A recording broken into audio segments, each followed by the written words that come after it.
कहानी का नाम पर्दे के पीछे।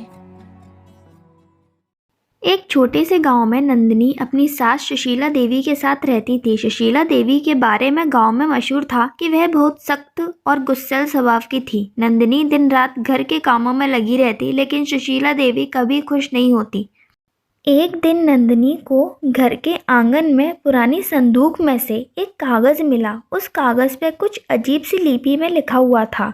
उसने कागज़ को ध्यान से पढ़ा तो पता चला कि वह सुशीला देवी के पुराने दिनचर्या का एक पात्र था।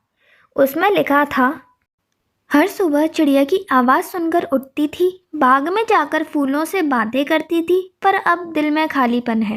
यह पढ़कर नंदिनी को एहसास हुआ कि उसकी सास के जीवन में कोई अधूरापन है, लेकिन सुशीला देवी कभी भी अपने मन की बात किसी से साझा नहीं करती थी।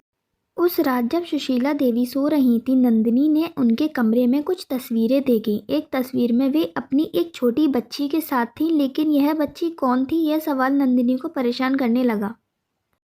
अगले दिन उसने गांव के बुजुर्गों से पूछताछ की। तब उसे पता चला कि सुशीला देवी की एक बेटी भी थी जो बचपन में ही एक दुर्घटना में खो गई थी।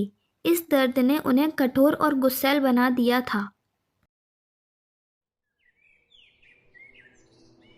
नंदिनी को सच्चाई का एहसास हुआ। उसने अपनी सास को खुश करने का फैसला किया। उसने उनके बाग को फिर से सजा दिया, जहां सुशीला देवी अपनी बेटी के साथ समय बिताया करती थी। उसने उनके लिए वही गीत गाए जो वे अपनी बेटी को सुलाने के लिए गाती थीं।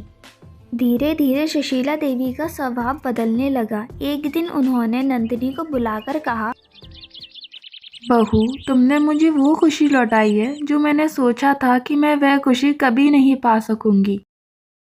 यह कहानी हमें सिखाती है कि हर कठोर चेहरे के पीछे कोई ना कोई गहरी पीड़ा छिपी होती है। हमें लोगों के व्यवहार के पीछे के कारण को समझने की कोशिश करनी चाहिए और उनके जीवन में खुशी लाने का प्रयास करना चाहिए।